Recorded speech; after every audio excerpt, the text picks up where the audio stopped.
हम एक ऐसी दुनिया में जी रहे हैं जो टूटी हुई है और आप अपने आसपास के परिवारों को, घरों को टूटा हुआ देख के इस बात का अंदाज़ा लगा सकते हैं।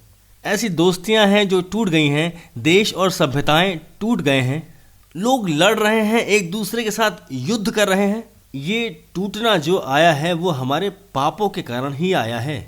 देखिए, संसार की रचना सुंदरता में हुई है। परमेश्वर ने हमें कंप्यूटर के समान नहीं बनाया है कि जो वो कहे हमें वही करना है, बल्कि उसने तो हमें इस प्रकार से बनाया है कि हम चुनाव कर सकते हैं, हमारी स्वतंत्र इच्छा है, हम उससे प्रेम कर सकते हैं, हम उसे जान सकते हैं, हम उसके पीछे चल सकते हैं यदि हम कभी कोई गलत निर्णय लें। और मैं आपको बताना चाहता हूँ, हम में से हर एक ने कभी न कभी गलत निर्णय लिया है।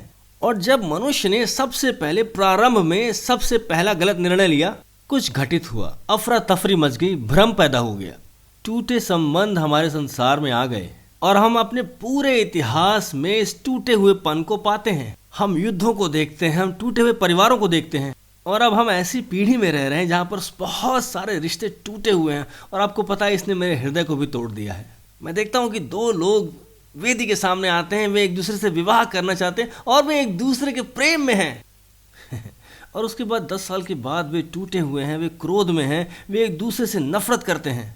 और हम कैसे इसको पुनर्स्थापित करें, हम कैसे इसको सुधारें, हम कैसे टूटे हुए रिश्ते सुधारें? मैं आपको बताना चाहता हूं कि देखिए, टूटेपन का कारण हमारे पाप हैं और टूटे हुए रिश्तों का इलाज वो व्यक्ति है जिसने हमारे पापों की कीमत चुकाई है।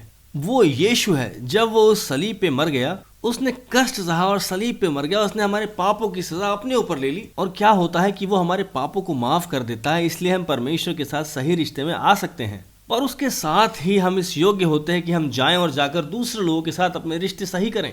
यदि किसी ने हमें चोट पहुंचाई है तो हमारे पास क्षमता है कि हम उसे माफ कर सकते हैं और उस अनुग्रह को हम व्यक्त कर सकते हैं। देखिए, उसका अनुग्रह आपके भीतर डाल दिया गया है और जब आप क्षमा हो गए हैं तो परमेश्वर ने आपके भीतर अनुग्रह का एक कुआं स्थापित कर दिया है और आप उस गहराई में उतर के उसके अनुग्रह को लेकर उन लोगों को माफ कर सकते हैं जिन्होंने आपके विरोध में अपराध किए हैं।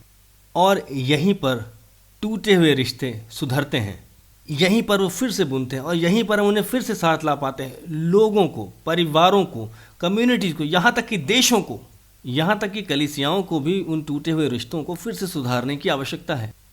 ये सब सलीब पर है और यीशु ने जो सलीब पर किया उसके द्वारा, जहाँ पर हम उन टूटे हुए रिश्तों के लिए चंगाई को